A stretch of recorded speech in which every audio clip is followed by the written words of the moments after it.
আমার রাষ্ট্রের ভিতরে কোন মানুষ যদি ঋণগ্রস্ত অবস্থায় মারা যায় আর তার ঋণ পরিশোধের অর্থ যদি না থাকে, তাহলে তার ঋণ পরিশোধের দায়িত্ব আর তার বিবি বাল বাচ্চা প্রতিপালনের দায়িত্ব আমি মুহাম্মদ আমার কাঁধের উপরে নিয়ে নিলাম। দারিদ্র বিমোচনের জন্য নবী করিম সাল্লাল্লাহু আলাইহি ওয়াসাল্লাম মানুষকে কাজ দিয়েছেন, ভিক্ষা কম দিয়েছেন। কেউ চাইলে, রসুলের আদত মোবারক ছিল, কেউ কিছু চাইলে পকেটে হাত দিতেন, থাকলে দিতেন। জীবনে একদিনের জন্য কাউকে না বলেন নাই। বলেছেন কিছু নাই, বলতেন আজকে দিতে পারলাম না, তুমি আবার এসো, দেব না এরকম কথা জীবনে একবারও বলেন নাই। সুবহানাল্লাহ। শুধু দিয়েছেন, কিছু নেন নাই। আল্লাহ, সারা জীবন মানুষের কষ্ট বুকের উপরে ধারণ করেছেন, কাউকে কষ্ট দেননি। ক্ষুধার্ত মানুষের দুয়ারে দুয়ারে গেছেন, নিজে ক্ষুধায় কষ্ট করেছেন। হযরত আবু বকর ওমর মসজিদে নববীর ভেতরে বসে অসময় বসে আছেন। রাসূলুল্লাহ দিনের বেলা জিজ্ঞেস করলেন, তোমরা এই অসময় এখানে কেন? তারা বললেন, আমরা ক্ষুধার্ত, 2-3 দিন কিছু খাই না। রাসূলুল্লাহ বললেন, আমারও তো একই অবস্থা, চলো। 3 জন বেরিয়ে গেলেন। মসজিদে নববীর পাশেই ছিল হযরত আবু আইয়ুব আনসারী রাদিয়াল্লাহু তাআলা আনহুর বাড়ি। আমি 1973 সনে স্বাধীন বাংলাদেশের প্রথম হজ আমি করেছিলাম। 4733 টাকা ছিল বিমানের ভাড়া। তখন মসজিদে নববীর পাশেই ছিল আবু আইয়ুব আনসারী রাদিয়াল্লাহু তাআলা আনহুর বাড়ি। সেই বাড়িতে গেলাম। ওইখানে একটা বাক্সের ভিতরে, একটা গ্লাসের বাক্সের ভিতরে ছিল রসুলের ব্যবহার করা তরবারি, তীর আর ধনুক। আমি বহুত চেষ্টা করছিলাম গ্লাসটা উঠাবার জন্য, কারণ এটা সেই তরবারি, সেই তীর, সেই ধনুক যেখানে আমার রসুলের হাতের পরশ লেগেছিল। যদি ধরতে পারতাম প্রাণ ভরে একটা চুমা দিতাম। এই বাড়িতে গিয়ে রাসূলুল্লাহ উপস্থিত হলেন। আবু আইয়ুব আনসারী 3 জন মেহমান, এর থেকে শ্রেষ্ঠ মেহমান আছে? স্ত্রীকে বললেন, তাড়াতাড়ি একটা ছাগল জবাই করো, রুটি বানাও। তিনি চলে গেলেন বাগানে। বাগান থেকে কিছু খোরমা আনলেন। হাদিস শোনাচ্ছি, গল্প নয়। কিছু খোরমা এনে রসুলের সামনে রাখলেন। রাসূলুল্লাহ বললেন, এর মধ্যে কাঁচা পাকা, আধা পাকা 3 পদের খাজুর, আমি কোনটা খাবো?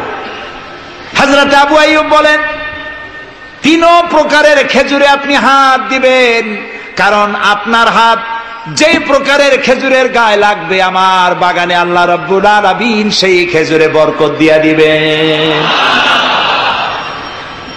কিছুক্ষণ পরে রান্না হয়ে গেল। রাসূলের সামনে গোশত আসলো, রুটি আসলো। আল্লাহর নবী খাবারের শুরুতে 2-1টা রুটি আর 2-3টা গোশত টুকরা রুটি দিয়া পেঁচায়া হযরতে আবু আইয়ুব আনসারীর হাতে দিয়া দিলেন।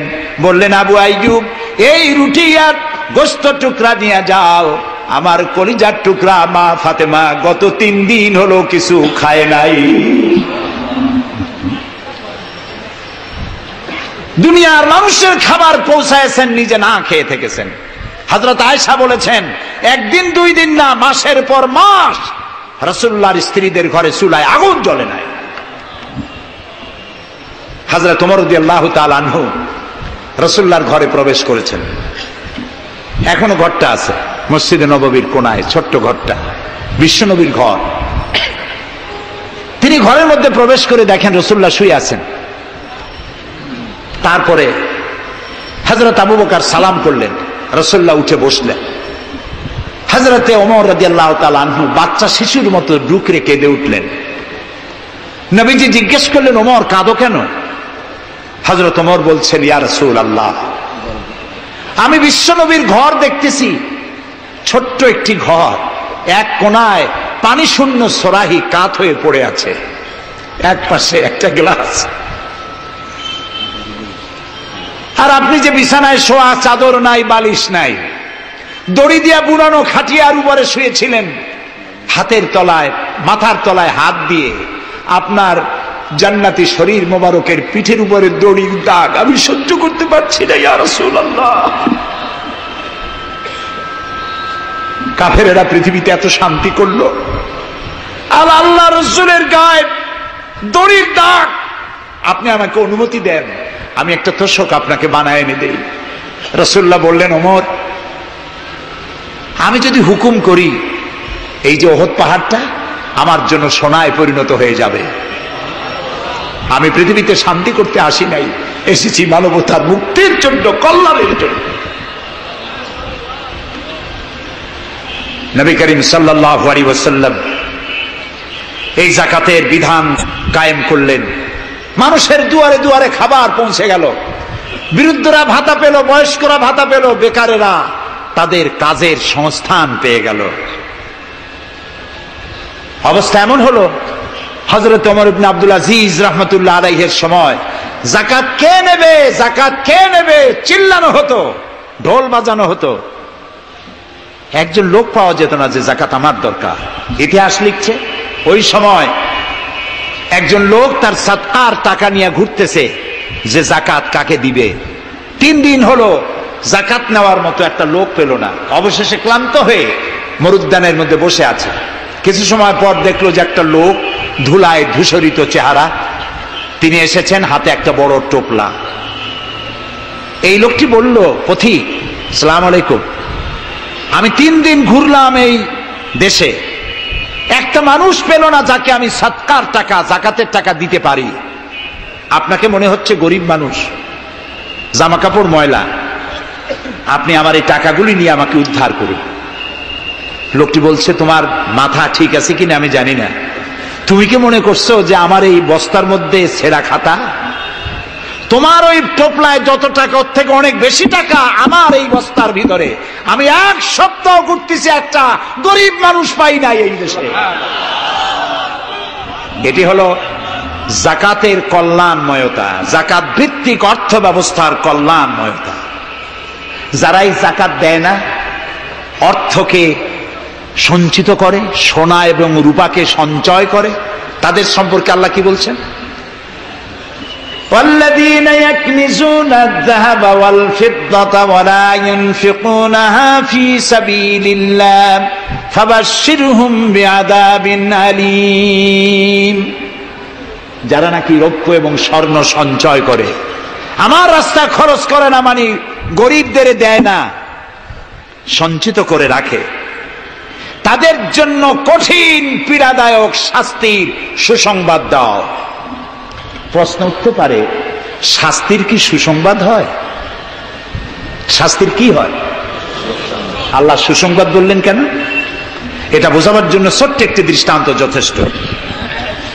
মা যদি ছেলেকে কন্ট্রোল করতে না পারে, দারুণ দুষ্ট, মা তখন বলে, দাঁড়া, তোর বাপ আসুক, আমি তারে নালিশ করব, এমন পিটটি দেবে তখন মজা টের পাবি। পিটাইলে কি মজা লাগে? তাহলে মজা বললো কেন? শাস্তির তীব্রতা বোঝাবার জন্য মজা শব্দ ব্যবহার করা হয়। এটা কোরআনে কারীমের বাগধারা। আল্লাহ তাআলা বলছেন, তীব্র শাস্তির সুসংবাদ দাও। স্বর্ণ আর রৌপ্য জমা করে রেখেছো, যাকাত দাওনি। বহু মহিলার অসংখ্য সোনার রূপা আছে, যাকাত দেন না। কবে কালে ভদ্র একটা বিয়ে আসবে, সেই বিবাহে সজ্জিত হয়ে যাবেন, সারা বছরে যাকাত দিলেন না, এতগুলি সোনা আটকায় রাখলেন কেন? আল্লাহ চান না টাকা পয়সা পুঞ্জীভূত হয়ে থাকুক। কোরআন শুধু নামাজ রোজা নয়, দেখুন না আল্লাহ কি বলছেন। আল্লাহ বলছেন, কায়লা ইয়াকুনা দুলাতাম বাইনাল আগনিয়াই মিনকুম। আল্লাহ বলছেন, তোমাদের কিছু সংখ্যক ধনীদের মধ্যে তোমাদের সম্পদগুলি পুঞ্জীভূত হয়ে যাক, এটা আমি চাই না। এটা যাকাত, ফিতরা, সাদকা, এককালীন দানের মাধ্যমে গোটা জাতির মধ্যে পৌঁছে যাক, তাহলে মানুষের উপকার হবে। সুতরাং 7.5 তোলা নিচ পর্যন্ত যাকাত আপনার না দিলে চলবে। যখন 7.5 তোলা হবে তখনই যাকাত শুরু হবে। যত বেশি হয় গোড়া থেকে শুরু করে সবটা দিতে হবে। 52 তোলা রূপা হলে যাকাত দিতে হবে।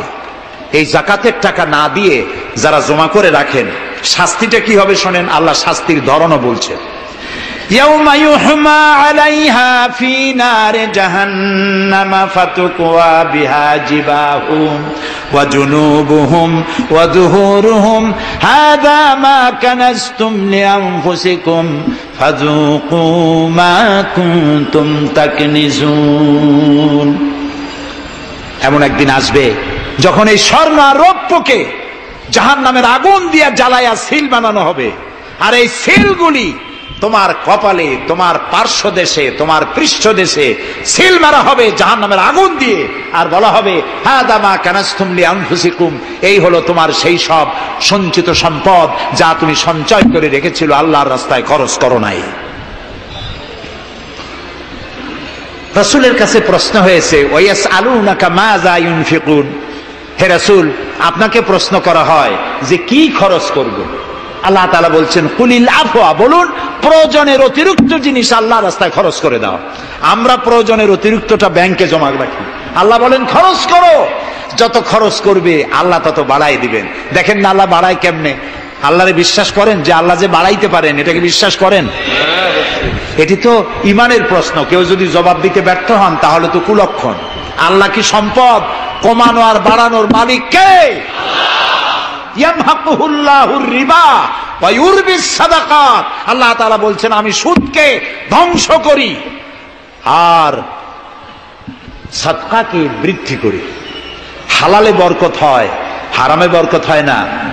আজ গোটা পৃথিবীতে, শুধু বাংলাদেশে নয়, গোটা বিশ্বে ওয়ার্ল্ড ব্যাংকের দৃষ্টিতে ইসলামী ব্যাংক পৃথিবীতে সব থেকে সফল ব্যাংক। আলহামদুলিল্লাহ, তাও আলহামদুলিল্লাহ কব না কেন? কারণ হালালে বরকত হয়, হারামে বরকত হবে না। আচ্ছা, কুত্তায় বাচ্চা দেয় কয়টা কন্ত? ওর তো ফ্যামিলি প্ল্যানিং নাই, জনমের মতো হয়। এই কুত্তাগুলি যদি সব বাঁচত তাহলে বরিশাল দিয়ে হাঁটতে পারতেন? কুত্তার জ্বালায় হাঁটতেই পারতেন না। গরুতে, গাভীতে বাছুর দেয় কয়টা বছরে? একটা, মাত্র একটি। আর মুসলমানেরা গরু যা জন্মের খাওয়া খায়, তারপরেও কুত্তা বেশি না গরু বেশি?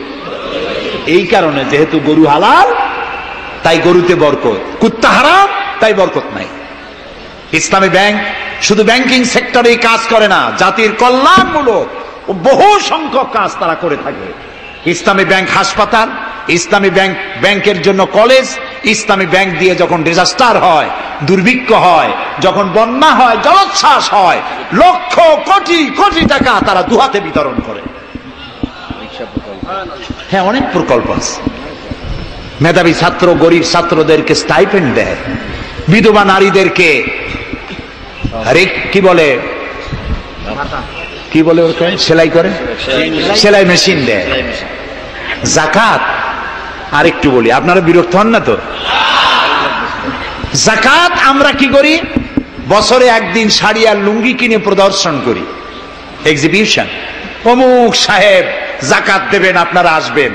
দলে দলে ফকিররা আসলো, একটা লুঙ্গি আর শাড়ি নিতে গিয়ে পদপিষ্ট হয়ে 5টা 10টা মারা গেল। হয় নাই বাংলাদেশে? এই প্রদর্শনী এক্সিবিশনের কোনো মানে নাই। যাকাত নিতে তোমার বাড়ি কেন লোক আসবে? তুমি যাকাতের টাকা তার হকদারের কাছে পৌঁছাইয়া দিবা। কারণ গরিব তোমার করুণার পাত্র নয়। অফি আমওয়ালিহিম হাক্কুল লিসাইলি ওয়াল মাহরুম, আল্লাহ তাআলা বলছেন তোমার সম্পদের ভিতরে গরিবদের অধিকার আছে। গরিব তোমার করুণার পাত্র নয়, যাকাত দিয়ে আসো তার বাড়ি যায়। তবে শাড়ি আর লুঙ্গি দেওয়া কোনো অর্থবহ কাজ নয়। কি দিবেন? রাসূলুল্লাহর কাছ থেকে শিখুন।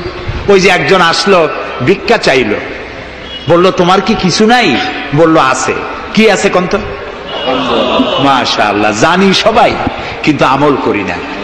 দুনিয়ায় যত ভালো কথা সব বলা হয়ে গেছে, বাকি আছে শুধু পালন করা। রাসূলুল্লাহ তাকে বললেন কম্বল আনো। বিক্রি করে কিনলেন কি? কুড়াল। রাসূলুল্লাহ তার নিজের পবিত্র হাত দিয়ে কুড়ালে হাতল লাগায় দিলেন। বললেন যাও জঙ্গলে কাঠ কাটো, বাজারে বিক্রি করো, ভিক্ষা কোনোদিন আর করবা না। 1 বছর পর, হাদিস শুনুন, 1 বছর পর ওই ভিক্ষুক এসে বলছেন আসসালামু আলাইকা ইয়া রাসূলুল্লাহ, হুজুর আপনি আমাকে চিনেছেন? আমি সেই ভিক্ষুক যে ভিক্ষা নিতে এসেছিলাম, আপনি আমাকে ভিক্ষা না দিয়ে কুড়াল দিয়েছিলেন। কুড়াল দিয়া কাঠ কাটিয়া বাজারে বিক্রি করে আমার কাছে এখন যাকাত দেওয়ার মতো অর্থ জমা হয়ে গেছে। এটার নাম ইসলাম। শুধু নামাজ রোজা জিকির আজগারের জন্য শুধু নয়, নামাজ রোজা জিকির আজগার তো করব, কিন্তু আমার মানুষকে দারিদ্র বিমোচন করতে হবে। সুতরাং যাকাতের টাকা দিয়ে একটা শিক্ষিত বেকার যুবককে একটা কম্পিউটার কিনে দেন, একটা বিধবা মহিলাকে একটা সেলাই মেশিন কিনে দেন, তার সতীত্ব সে বাঁচাতে পারবে। ক্ষুধার জ্বালায় মানুষ যখন অসহনীয় পর্যায়ে চলে যায়, তখন সে দেহ ব্যবসার মতো নিকৃষ্ট পর্যায়েও চলে যায়। এজন্য ধনীরা দায়ী হবে আল্লাহর কাছে। কচু গাছ কাটতে কাটতেই মানুষ খুন করে। একটা এতিম বাচ্চা ক্ষুধার জ্বালায় ঘুরতেছে, ওই বাচ্চাটি আপনি তাকে একটু আদর করেন, পরে আপনি একটা চীনাবাদামের বাক্স কিনে দেন 50 টাকা 100 টাকা দিয়া, কিছু চীনাবাদামের পুঁজি দেন, একটা পানের খিলি বানাইয়া বিক্রি করার পুঁজি দেন, কয়েকটা বুট পলিশের কালি আর ব্রাশ কিনে দেন, সে রাস্তায় বসে জুতা পালিশ করবে, ছেলেটি পকেট মারা থেকে চুরি করা থেকে বেঁচে যাবে, সমাজ সংস্কার হবে, সমাজ অপরাধ মুক্ত হবে, সমাজ থেকে দারিদ্র বিমোচন হবে। আলহামদুলিল্লাহ বলেন। আপনি কি জানেন এই যে গাছগুলি লাগালে পরে কত সওয়াব হয়, এবং দারিদ্র বিমোচনের জন্য গাছের কি বিশাল ভূমিকা। রাসূলুল্লাহ বলেছেন হাদিস, তোমার কাছে যদি এমন খবর আসে যে কিয়ামত হচ্ছে, আর তখন যদি তোমার কাছে কোনো গাছের চারা থাকে, কিয়ামত হচ্ছে, গাছের চারাটি কিয়ামত আসার পূর্বেই গাছের চারাটি লাগিয়ে যাও, কিয়ামতের দিন সদকায়ে জারিয়ার সওয়াব পেয়ে যাবে। একটি গাছ যদি কেউ লাগায়, ওই গাছে যত পাখি বসবে, ফল হবে, মানুষে খাবে, আশ্রয় নেবে মানুষেরা, কিয়ামত পর্যন্ত সদকায়ে জারিয়ার সওয়াব মানুষ কবরে বসে বসে পেতে থাকবে। সব জায়গায় সওয়াব আর সওয়াব জানি না, খালি মনে করি ইল্লাল্লাহ ইল্লাল্লাহ বলতে পারলেই সওয়াব। আর খালি ইল্লাল্লাহ বলবেন বা কেন? যারা এই ধরনের জিকির করেন, আমার মনে দারুণ প্রশ্ন, জবাব খুঁজে পাই নাই। আল্লাহর কলেমাকে খণ্ডিত করে জিকির করার পারমিশন কোন হাদিস দিয়েছে? কে দিয়েছে এই পারমিশন? লা ইলাহা ইল্লাল্লাহ, এটা হলো পূর্ণাঙ্গ কালেমা, কমপ্লিট হচ্ছে মুহাম্মদুর রাসূলুল্লাহ। আফজালুজ যিকর লা ইলাহা ইল্লাল্লাহ।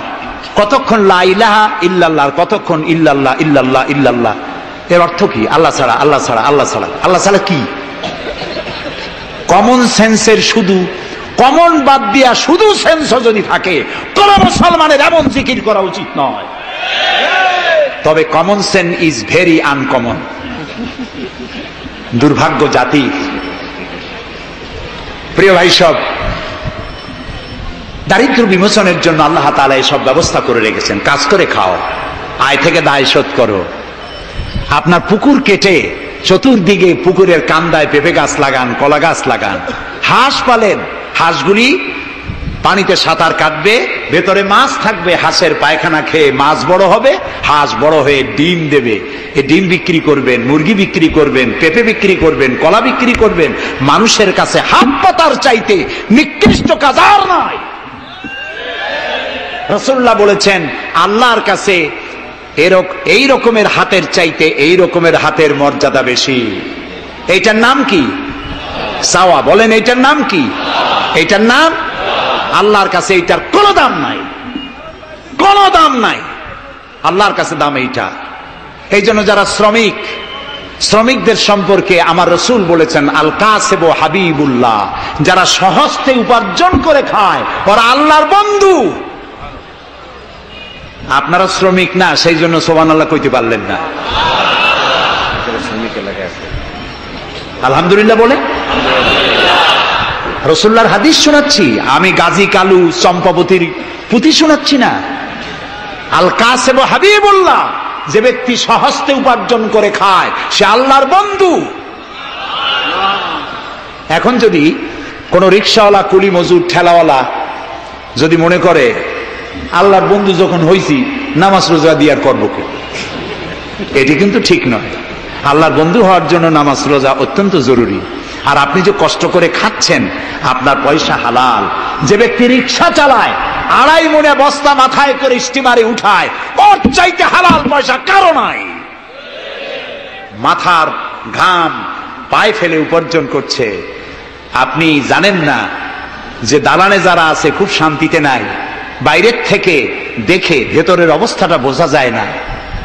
গুলশান, বনানী, আভিজাত্যপূর্ণ এলাকার বিশাল বিশাল বাড়ি দেখে আপনার চোখ ধাঁধা লেগে যেতে পারে, খুব শান্তির নিলয়।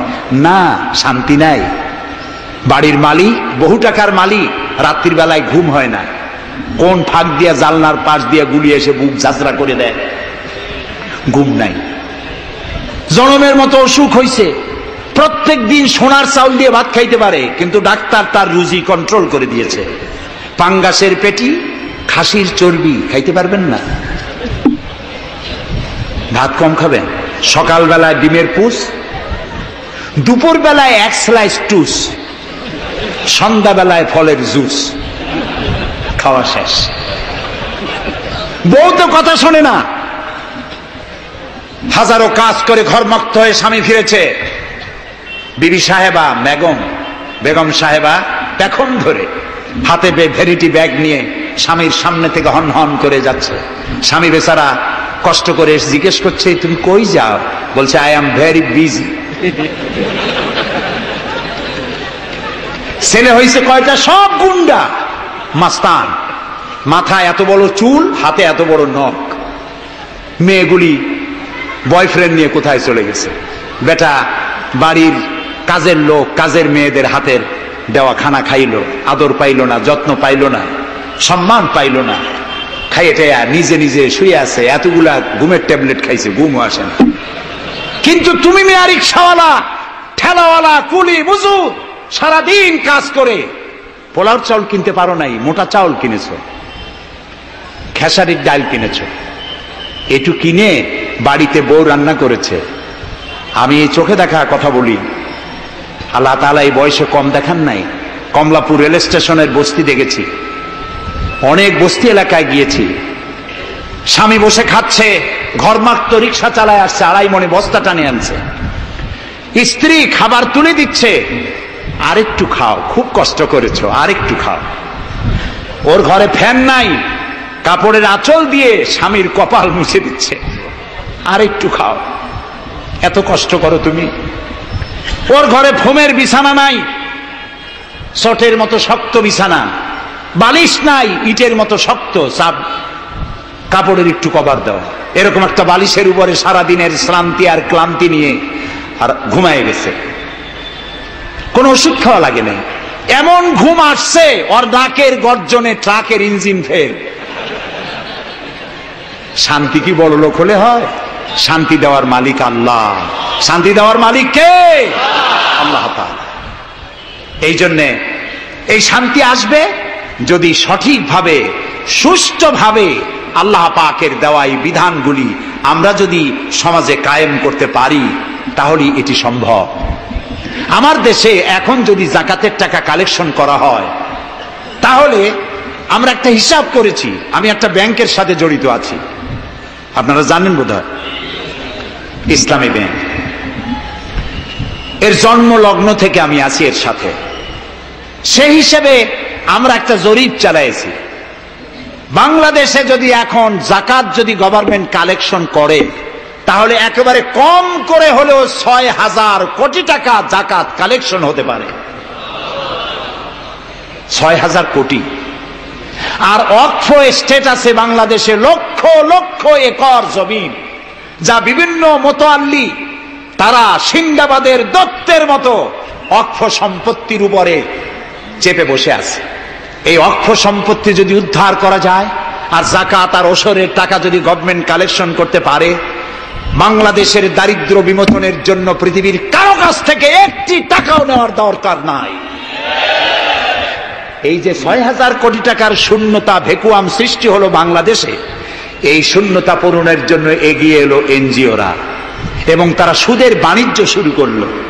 ব্যাংক সুদ নেয় 15 or 17%, আর এনজিওরা নেয় 35 থেকে 40%। মারাত্মক সুদখোর।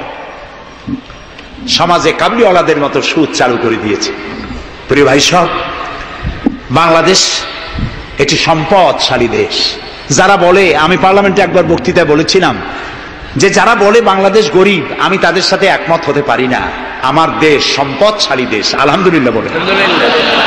আমার দেশ এ বাংলাদেশের আবাদযোগ্য জমির পরিমাণ 2,40,00,000 একর। আলহামদুলিল্লাহ বলবেন না?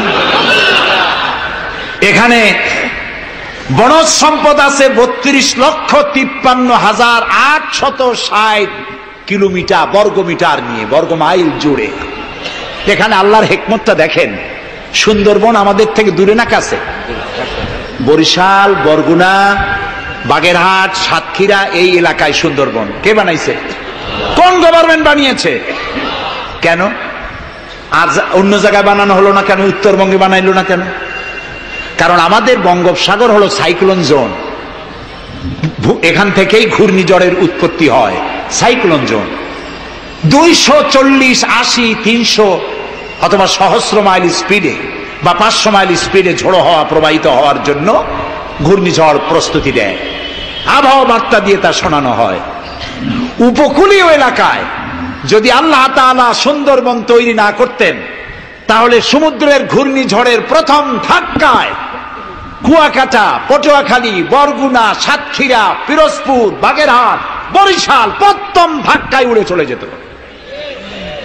আল্লাহ তাআলা কি দয়া, সুন্দরবন বানাই দিয়ে প্রোটেক্টেড করেছেন। তাও আমরা সুবহানাল্লাহ বলবো না? এই সুন্দরবন রক্ষার জন্য গভর্নমেন্ট পাহারাদার লাগিয়েছে, কিন্তু পাহারাদারেরা নিজেরাই রক্ষকরা হইছে ভক্ষক, জন্মের খাওয়া খাইতেছে। আল্লাহ দেখলেন যে এরা তো এই ধরনের মানুষ খুব বেকায়দা, সেই জন্য আল্লাহ তাআলা নিজেও কিছু পাহারার ব্যবস্থা করলেন। সেই পাহারাদার কে? Royal Bengal tiger. যদি সামনে পড়েন 10 কোটি টাকা ঘুষ দেবেন, এই কথা শুনলেও আপনারে ছাড়বে না। যাতে বংশানুক্রমে পৃথিবীর মানুষ, দেশের মানুষ এগুলি ভোগ দখল করতে পারে, আল্লাহ সেই জন্য পাহারাদার রেখে দিয়েছেন। সুবহানাল্লাহ। আমার দেশে রয়েছে পানি সম্পদ। বাংলাদেশে ছোট বড় 250টি নদ নদী আছে, যেগুলির দৈর্ঘ্য 3,200 বর্গমাইল।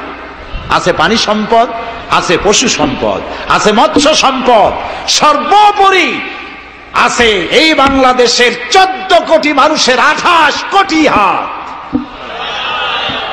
এই হাতগুলি যদি ভিক্ষুকের হাত না হয়ে কর্মীর হাত হয়ে যায়, তাহলে আমাদের দেশ গরিব থাকতে পারে না। আমার দেশের সম্পদের অভাব নাই, যথেষ্ট সম্পদ আছে, শুধুমাত্র ইকুয়াল ডিস্ট্রিবিউশন নাই। সৎ এবং যোগ্য নেতৃত্বের অভাবে এই চরম দুরবস্থার সৃষ্টি হয়েছে। আরো হয়েছে রাজনৈতিক প্রতিহিংসার কারণে। তা না হলে আমরা পৃথিবীর মধ্যে দাঁড়ায় যেতাম। যুদ্ধ বিধ্বস্ত জাপান কোথা থেকে কোথায় গেল? উত্তর কোরিয়া আমেরিকাকে চ্যালেঞ্জ করছে। থাইল্যান্ড, যারা নারী ব্যবসা করে জীবন বাঁচাইতো, সেই থাইল্যান্ড এখন, আমি মেলবোর্ন ইউনিভার্সিটিতে আমার প্রোগ্রাম ছিল, যাওয়ার সময় ব্যাংকক হয়ে গেলাম। একটি হোটেলে আমার থাকার জায়গা ছিল। 30 কিলোমিটার লম্বা ফ্লাইওভার ব্যাংককে। বিল্ডিং গুলি দেখতে হলে এরকম তাকালে মাথা টুপি পড়ে যায়, এত উঁচু উঁচু বিল্ডিং। সিঙ্গাপুর কোত্থেকে কোথায় গেল? আমরা যে তিমিরে ছিলাম সেই তিমিরেই রয়ে গেলাম। আমাদের বুঝতে হবে, আমার ইসলাম দারিদ্র্যের বিকাশের জন্য আসে নাই, দারিদ্র বিমোচনের জন্য এসেছে। সুন্দর একটি সমাজ বিনির্মাণের জন্য ইসলাম এসেছে, এবং তা গণতান্ত্রিক প্রক্রিয়ার মধ্য দিয়ে। নবী করিম সাল্লাল্লাহু আলাইহি সাল্লাম যদি বলতেন ইন্তেকালের সময় যে আমার মেয়ে নেতৃত্ব দিবে, আমার নাতি নেতৃত্ব দিবে, বলেন কার বাবার হিম্মত ছিল এটার প্রতিবাদ করার? তিনি কি তা করেছেন? না। ইন্তেকালের সময় জিজ্ঞাসিত হয়ে তিনি বললেন, আমার পরে তোমাদের মধ্যে যিনি বেশি যোগ্য, খোদাভীরু, আল্লাহকে ভয় করে, তেমন লোককে তোমরা নেতা নির্বাচিত করো। আবু বকর রাদিয়াল্লাহু তাআলা তাই বলেছেন, ওমর, ওসমান, আলী তাই বলেছেন। সুবহানাল্লাহ বলেন। ওয়া আমরুহুম শুরা বাইনাহুম, এটি হলো গণতন্ত্র। তোমরা তোমাদের পরামর্শ ভিত্তিতে তোমাদের রাষ্ট্র সমাজ পরিচালনা করো। সুবহানাল্লাহ বলেন। কে বলে কোরআন শুধুমাত্র একটি ধর্মগ্রন্থ, বেদ আর বাইবেলের মতো? নিশ্চয়ই নয়। কোরআন একটি পূর্ণাঙ্গ জীবন বিধান, যা মানুষের জীবনের কথা বলে। এ মাসটার নাম কি? আরবি মাসের নাম কি? মুহররম। এটি সেই মাস যে মাসে খেলাফতকে প্রতিষ্ঠার জন্য রাসূলের কলিজার টুকরা নয়নের পুতুল ইমাম হোসেন কারবালার ময়দানে শাহাদাত বরণ করেছিলেন। রাজতন্ত্রের বিরোধিতা করেছিলেন। হযরত ইমাম হোসাইন তিনি দেখতে পেলেন 680 খ্রিস্টাব্দে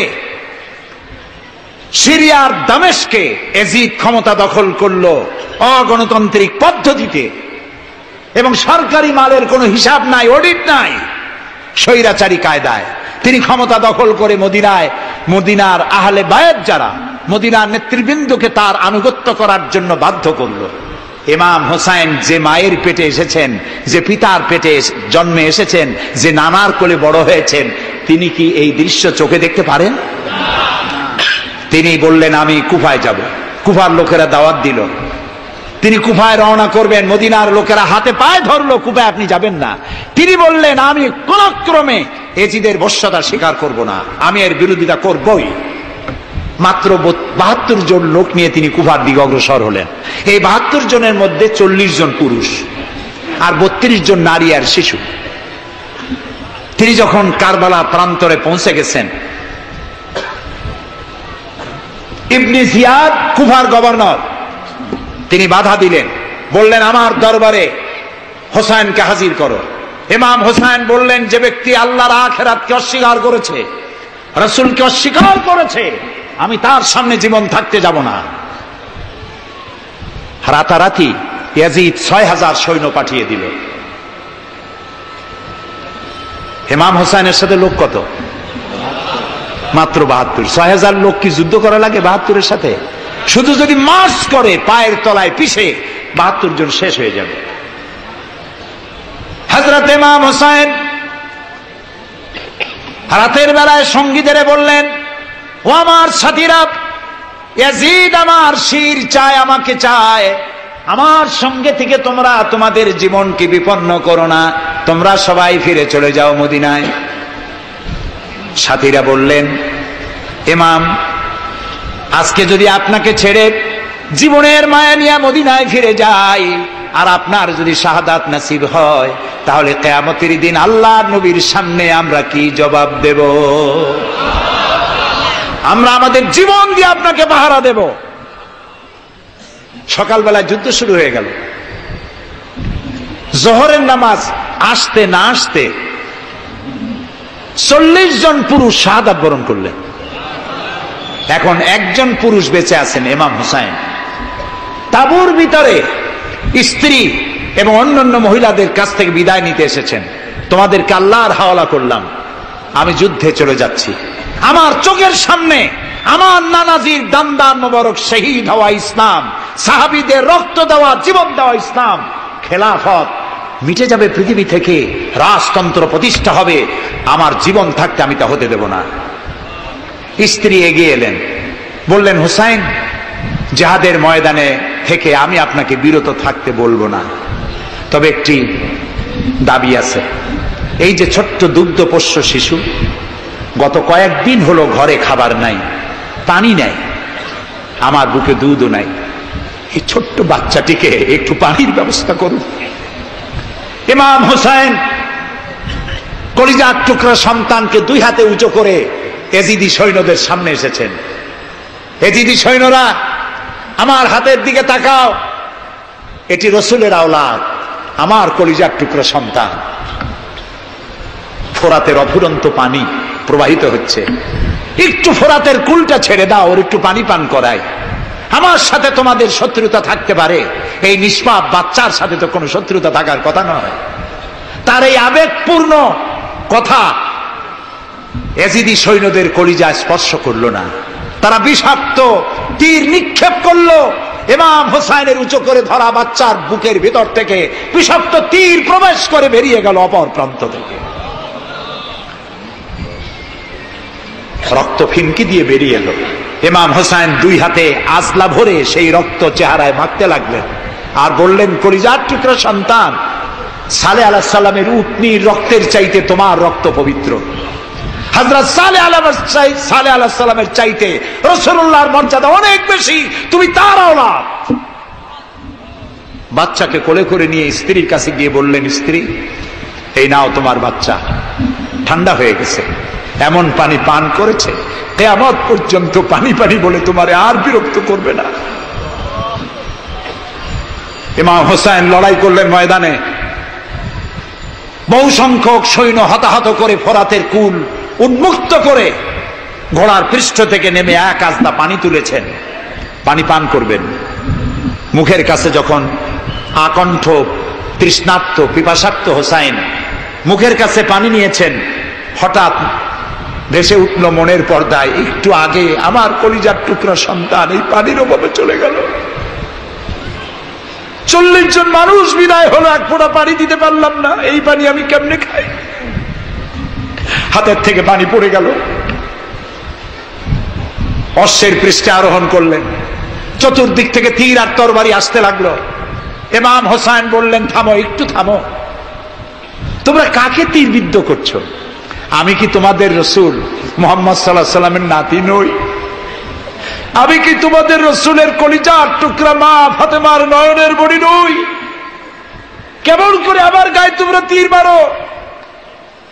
উম্মে সালমা, আমাদের মা উম্মে সালমা রাদিয়াল্লাহু তাআলা আনহা, সকাল বেলায় 11ই মুহররম সকাল বেলায় তিনি ঘরে বসে কাঁদতেছেন।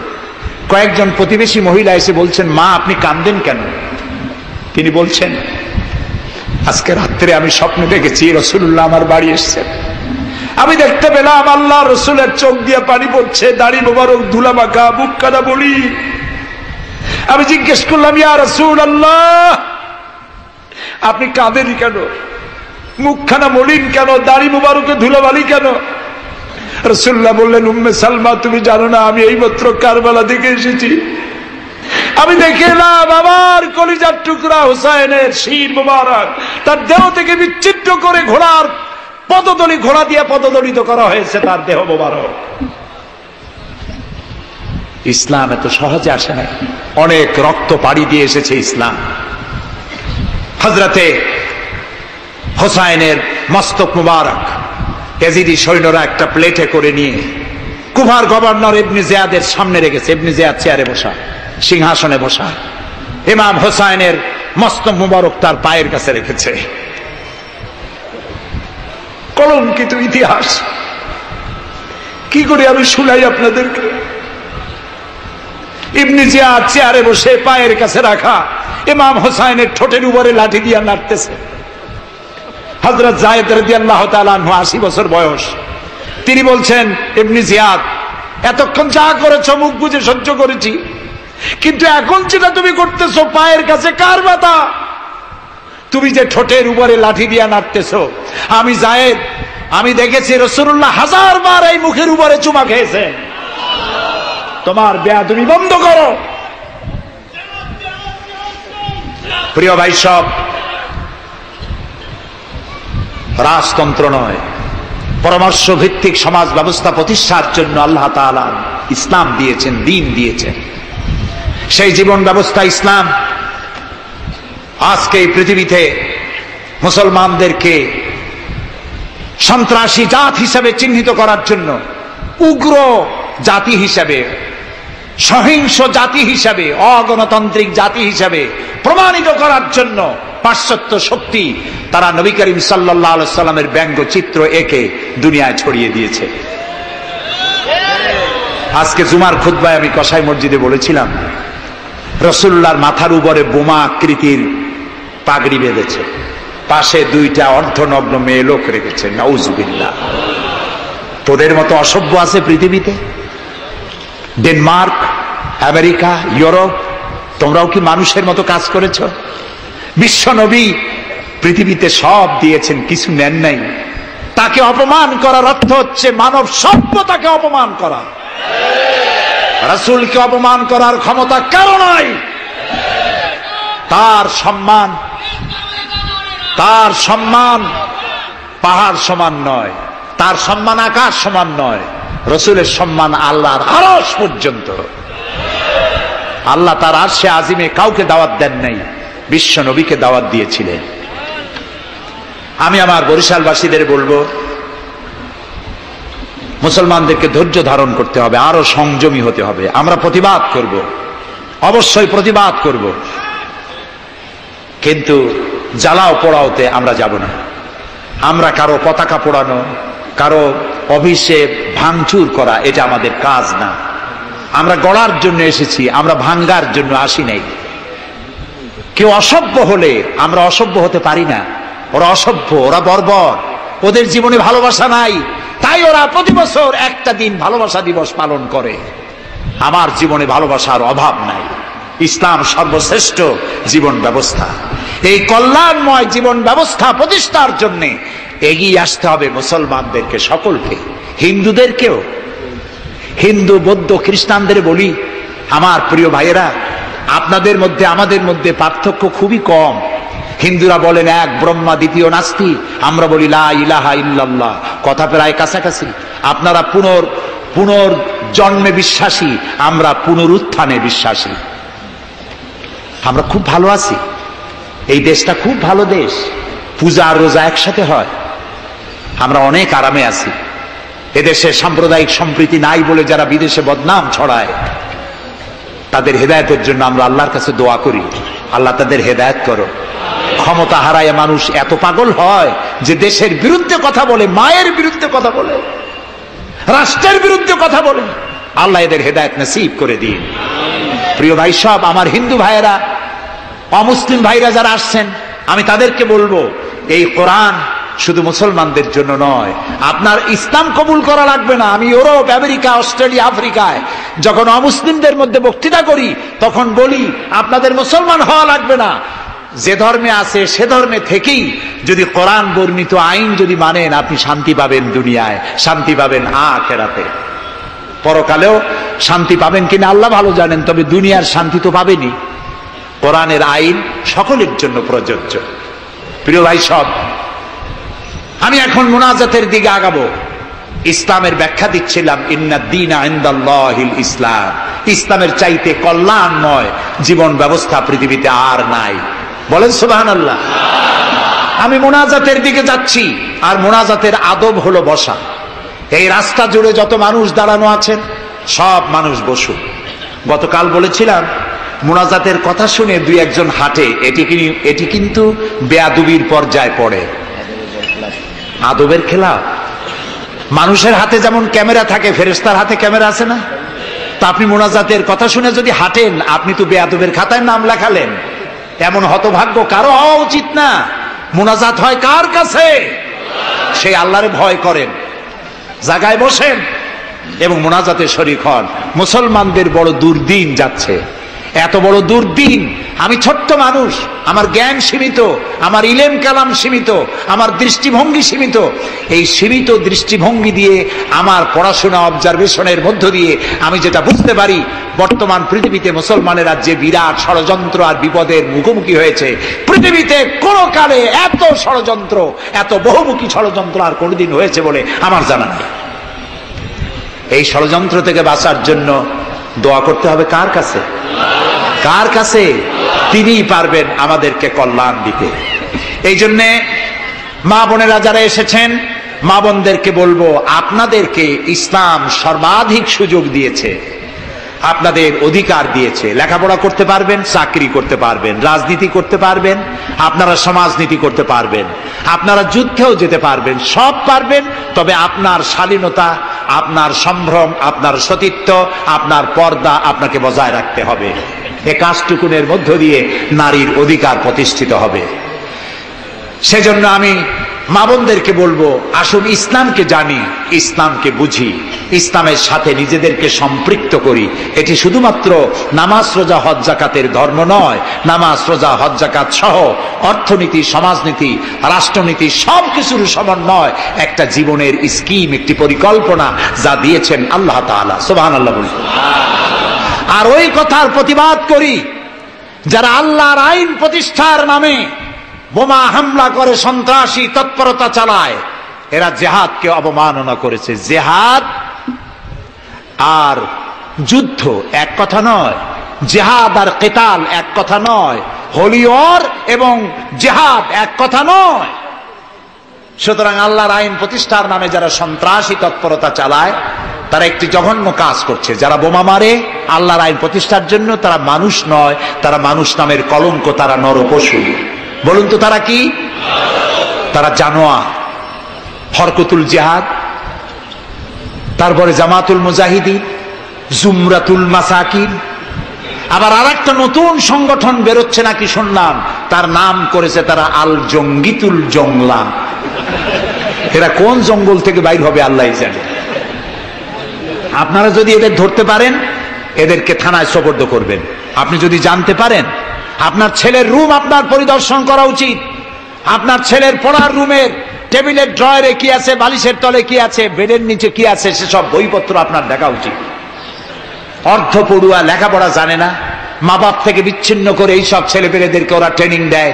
একটা বিচারপতি মারতে পারলেই বেহেশতে যাবা তাড়াতাড়ি, একটা আইনজীবী মারতে পারলে বেহেশতে যাবা, বোমা মারো বেহেশতে যাও। বলেন নাউজুবিল্লাহ। আমাদের দেশে ইসলাম এসেছে বড় বড় আলেম আর বড় বড় আল্লাহর ওলিদের মাধ্যমে ইসলাম এসেছে। তারা কি বোমাবাজি করেছেন? তারা কি সন্ত্রাসী তৎপরতা করেছেন? না। ওই জায়গায় দেখেন হযরত খানজাহান আলী রহমতুল্লাহ আলাইহির কবর আছে না? কোথায়? বাগেরহাটে। খালি কুমির দেখেন না, ইতিহাস দেখেন। তিনি এসে মানুষের খাবার পানি ছিল না, বড় বড় দিঘি কেটেছেন। এই ছিল তাদের কাজ। দিঘি কেটেছেন, পুকুর করেছেন, রাস্তা করেছেন, মসজিদ করেছেন। হযরত শাহজালাল রহমতুল্লাহ আলাইহ গৌর গোবিন্দের বিরুদ্ধে যুদ্ধ করা লাগে নাই, শুধু আযান দিয়েছেন আর তাদের মূর্তিগুলির কম্পন শুরু হলো।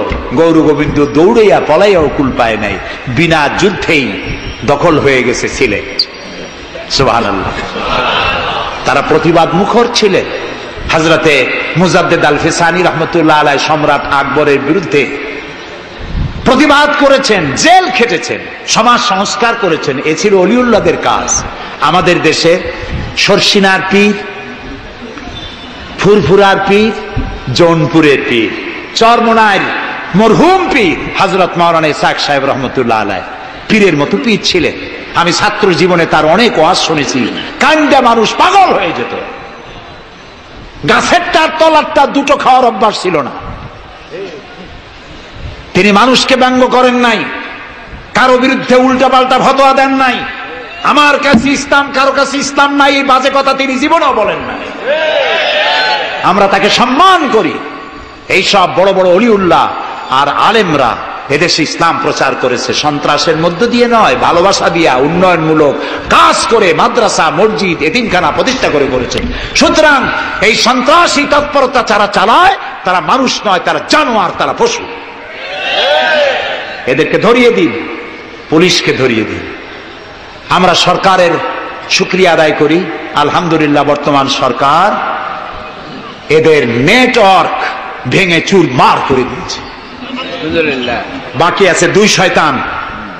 এই দুই শয়তান আজ হোক কাল হোক ধরা পড়বেই ইনশাআল্লাহ। ইনশাআল্লাহ বলেন। এবং এদের দৃষ্টান্তমূলক প্রচন্ড শাস্তি হবে ইনশাআল্লাহ। যারা আমাদের দেশকে বদনাম করেছে, বাংলাদেশ পৃথিবীর দ্বিতীয় বৃহত্তম মুসলিম দেশ, গণতান্ত্রিক দেশ, এই দেশকে অন্যের পরাধীনতা থেকে আমাদের দেশকে আমাদের বাঁচাতে হবে। এই জন্য আলেম ওলামাদেরকে চিন্তা করতে হবে, ভাবতে হবে আগামীতে যেন এই দেশ কোন দেশের তাবেদার গোলাম রাষ্ট্রে পরিণত না হয়ে যায়। কারা এটা করতে পারে? কারা ক্ষমতা এলে আলেমদেরকে গ্রেফতার করবে? কারা ক্ষমতা এলে মাদ্রাসা বন্ধ করে দেবে? কারা ক্ষমতা এলে শাইখুল হাদিসকে দড়ি দিয়া বাঁধে বরিশাল জেলখানায় ঢুকাইয়া চোরের সাথে রাখবে? ওদেরকে চিনতে হবে, ওদেরকে চিনতে হবে। আর ঐক্যবদ্ধভাবে যারা আলেমদের পক্ষে, মাদ্রাসার পক্ষে, যারা আলেমদেরকে অসম্মান করে না, আলেমদেরকে মর্যাদা দেয়, তাদের সাথে থাকুন। এই দেশের সমস্ত মাদ্রাসাগুলি ফাজেলকে ডিগ্রির মান, কামেলকে মাস্টার্সের মান দেওয়া হবে ইনশাআল্লাহ। কওমি মাদ্রাসাগুলোকে স্বীকৃতি দেওয়া হবে ইনশাআল্লাহ। আমার দেশে ইসলাম প্রচারিত হয়েছে দুটি শিক্ষা ব্যবস্থার মধ্য দিয়ে, আলিয়া এবং কওমি। আমরা কোনোটাকে ঘৃণা করি না, দুটোই। আমি পল্টনে বক্তৃতায় বলেছিলাম, কেউ যদি আমাকে জিজ্ঞেস করে আপনার দুটি চোখের মধ্যে কোনটা আপনার প্রিয়, আমি পাল্টা প্রশ্ন করতে চাই, আপনি বলুন আপনার কাছে কোনটা প্রিয়? আপনার কাছে যদি দুটোই প্রিয় হয়, আমার কাছেও দুটোই প্রিয়। আলিয়াও প্রিয় আমার চোখের মতো, কওমি মাদ্রাসাও আমার প্রিয়।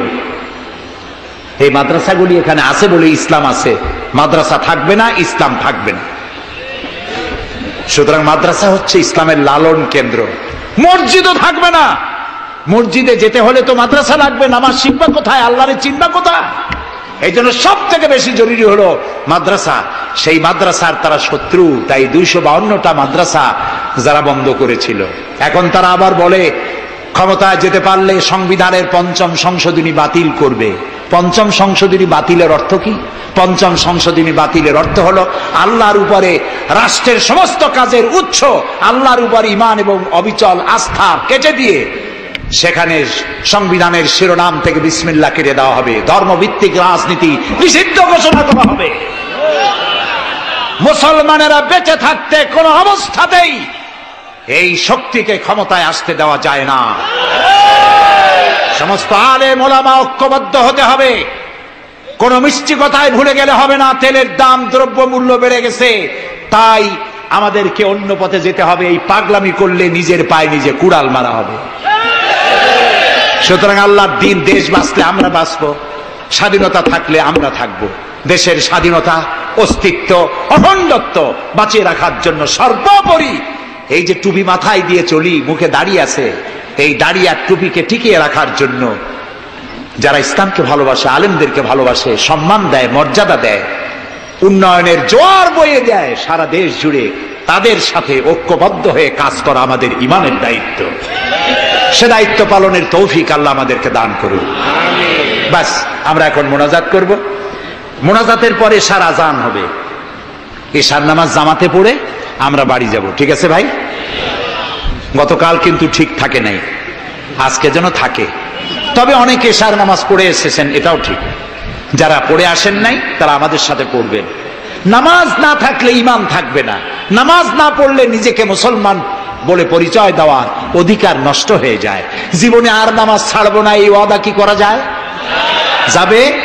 দুহাত উঁচু করুন, বলুন ইয়া আল্লাহ, তোমার পবিত্র নামে ওয়াদা করি, যতদিন পর্যন্ত মালাকুল মউত আমার মাথার কাছে না আসতেছে ততদিন পর্যন্ত ফরজ নামাজ, ফরজ রোজা আর ছাড়বো না, আর ছাড়বো না, আর ছাড়বো না। এবার জোরে বলেন ইয়া আল্লাহ, আমার আজকের এই ওয়াদা আমার মৃত্যু পর্যন্ত আমাকে পালন করার তৌফিক দাও। আমিন ইয়া রাব্বাল আলামিন। এখন মোনাজাত হচ্ছে।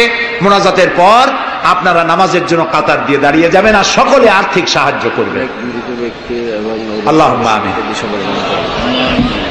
রব্বানা যালামনা আনফুসানা ওয়া ইন লাম তাগফির লানা ওয়া তারহামনা লানাকুনান্না মিনাল খাসিরিন। রব্বানা যালামনা আনফুসানা ওয়া ইন লাম তাগফির লানা ওয়া তারহামনা লানাকুনান্না মিনাল খাসিরিন। হে আল্লাহ তাআলা, হাজার হাজার মুসলমান নরনারী দীর্ঘক্ষণ ধরে তোমার কোরআন শুনেছি, হাদিস শুনেছি, আর শেষ পর্যায়ে এসে ভিক্ষুকের মতো, কাঙ্গালের মতো গুনার বোঝা মাথায় নিয়ে তোমার দরবারে হাত তুলেছি। দয়া করে মেহেরবানি করে আমাদের জিন্দেগীর সমস্ত গুনাহ খাতাকে মাফ করে দাও। আমাদের মধ্য থেকে আমাদের মা বাপ দুনিয়া থেকে যারা বিদায় হয়ে গেছে, আয় আল্লাহ রব্বুল আলামিন, মা বাপের কবরগুলিকে জান্নাতের টুকরা বানায়া দাও।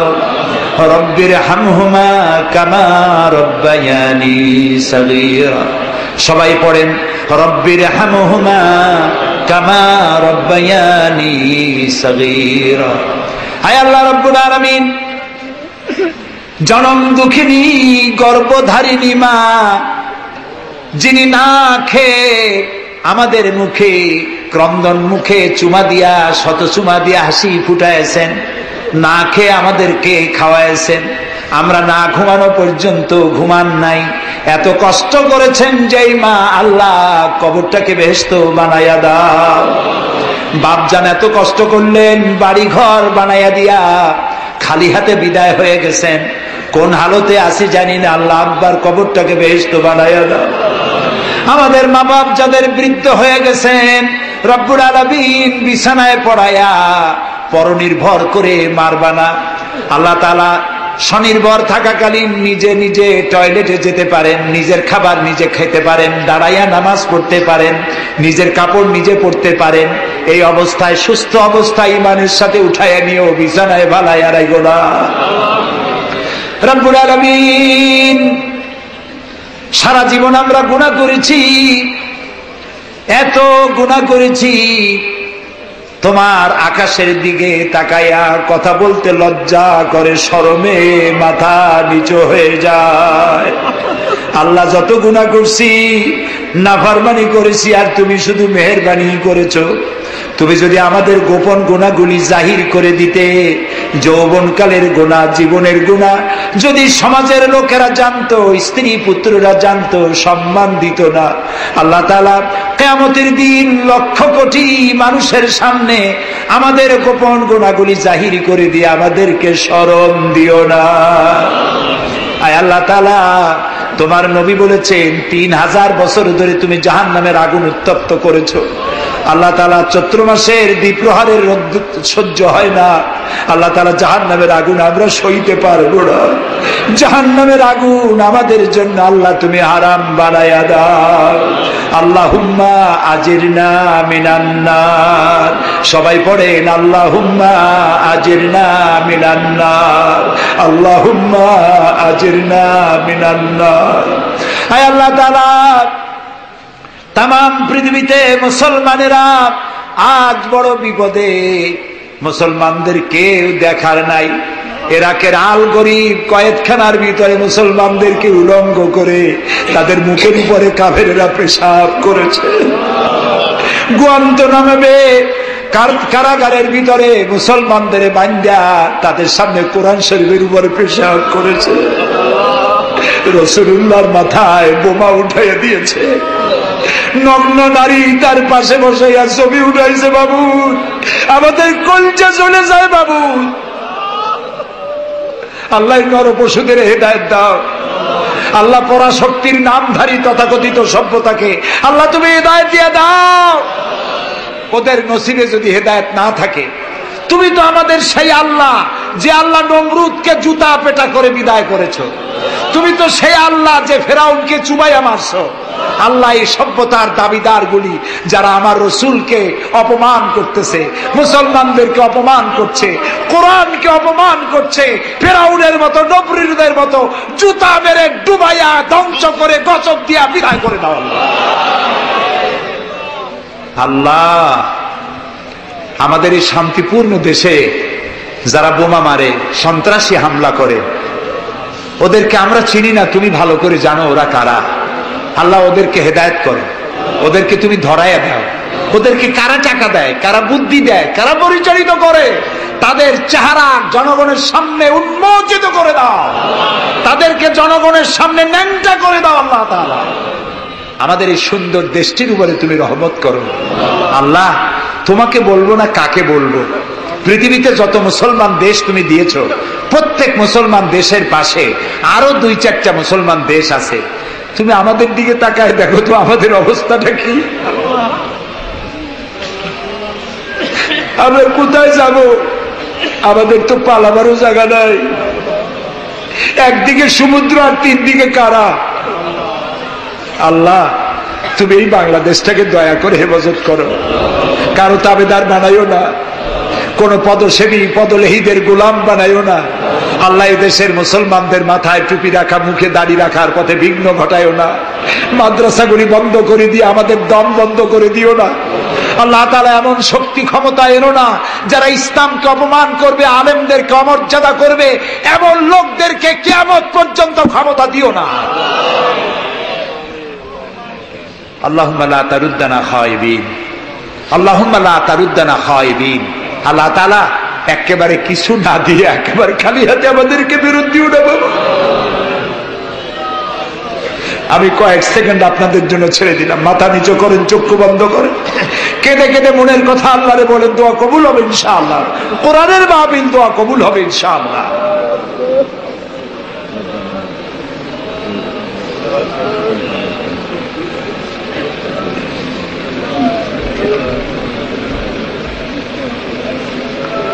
আয় আল্লাহ, তুমি নিশ্চয়ই শুনতে পাচ্ছ আমরা কি বলছি, তুমি নিশ্চয়ই দেখতে পাচ্ছ আমরা কোথায় বসা আছি। আল্লাহ তাআলা তুমি তাকিয়ে দেখো, তোমার অনেক বান্দীরা তারা বহু কষ্ট করে এসছেন। আল্লাহ তোমার বান্দীদের আরজি পুরা করো, মহিলাদের মা বোনদের ব্যাধি মাফ করো, যার সন্তান নাই নিঃসন্তানীকে সন্তান দাও, যাদের ছেলে মেয়ে বড় হয়েছে বিয়ে দিতে পারে না বিয়ের ব্যবস্থা করে দাও, রুজি রুটিতে যাদের অভাব অনটন আল্লাহ তাদের ব্যবস্থা করে দাও।